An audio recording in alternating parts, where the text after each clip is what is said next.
The ascent of Rishi Sunak in the world of UK politics confirms one aspect of democracy that has stood the test of time, and that is that the highest position of power in the land attracts people with heedless ambitions. Look, of course, in the case of Britain, time and time again the prime ministerial position has attracted candidates who are born and bred to serve one purpose, and that's not the public, but its friends, its allies, ministers and political donors. In the case of risky Rishi Sunak, he 30 years ago confirmed the type and the class of people he has joined politics to serve. Friends who are aristocrats, I have friends who are upper class, I have friends who are, working class, but I'm not working class. I have friends who are, working class, but I'm not working class. To be fair to Rishi, he has come out and said that this was a stupid little mistake and blamed his youth for such comments. Of course, being reckless has become a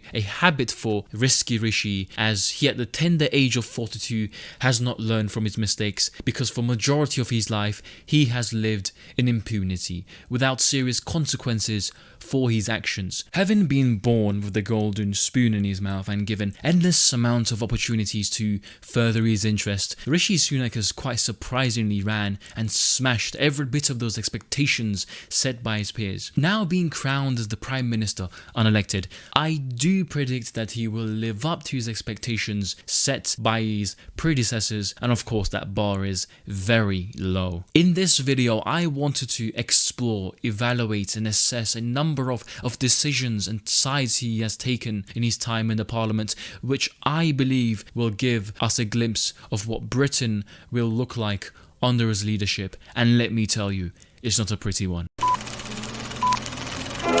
This is a short history of Rishi Sunak and Brexit. Let us take you back to the referendum in 2016. At the time, Rishi was a young MP under increasing pressure from his bosses to back Remain.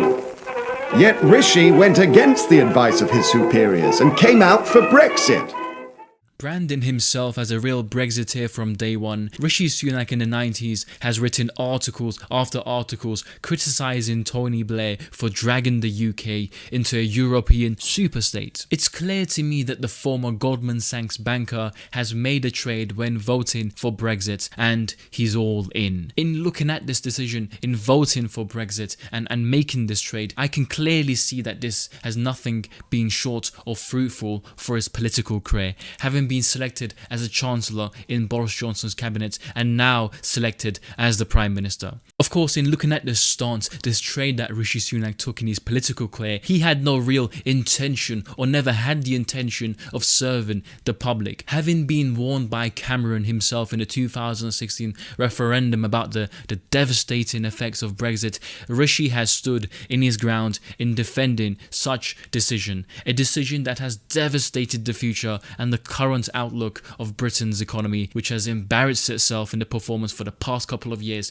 at the world stage. In evaluating Brexit from an economic point of view, we can clearly see that this decision was irrational. According to studies by the CER, they have concluded that by the end of last year, the UK economy was 5.2% or £31 billion smaller than it would have been if it had stayed in the EU. In the short term, Rishi Sunak might brand himself as the saviour of the UK economy when he introduced the furlough scheme, but in the longer term, he has been the death of it. From all of you, I managed to start changing the funding formulas to make sure that areas like this are getting the funding that they deserve.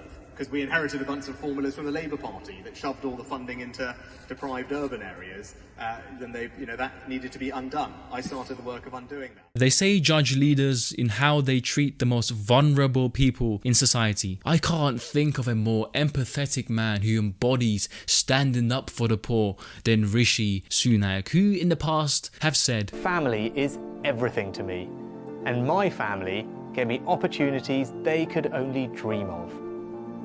But it was Britain, our country, that gave them and millions like them the chance of a better future.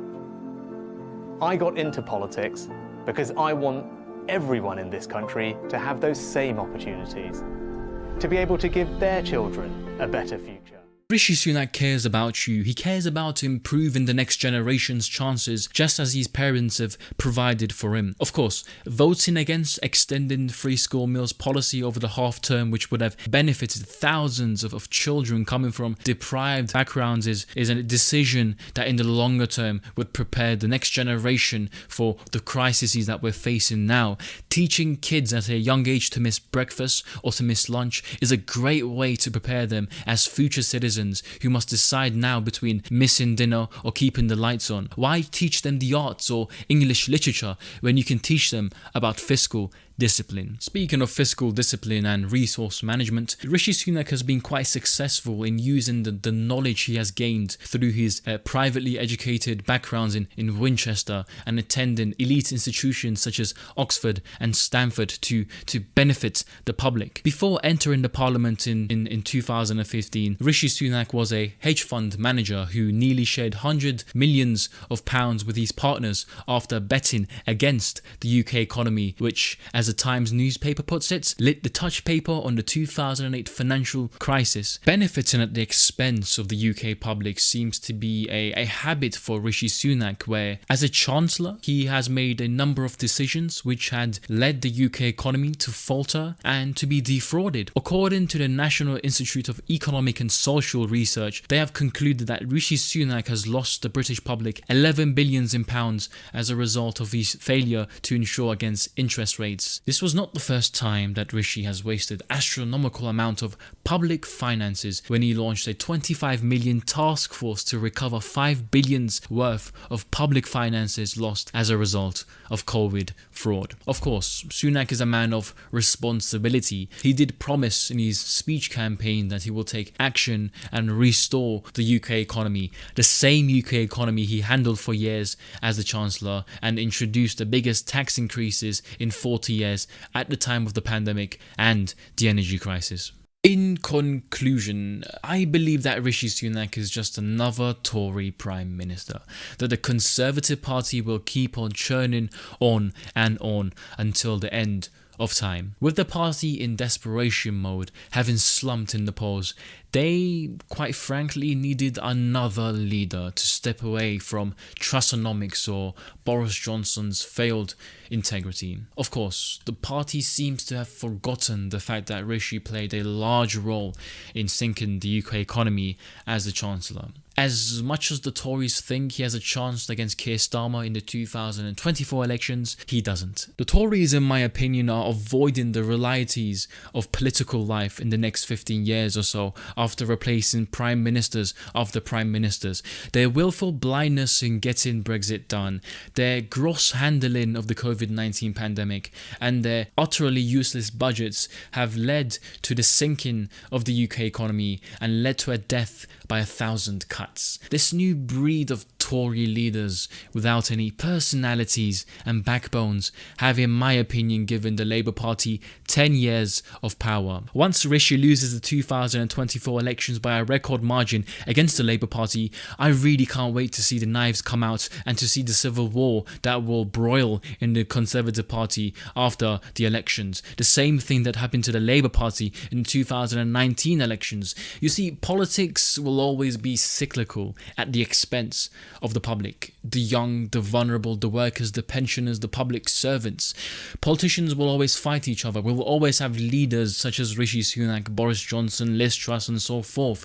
That the system will keep churning the same type of homogenous leaders out. It is up to the public to make their stance and to vote for what's right. Let me know down below, what do you think of Rishi Sunak? Do you think he's another yes man for the Conservative Party to further their elite interest? Or is he a man of power, a man who will serve the public no matter the costs? Something that we haven't seen from his private career and also his political career. Thank you.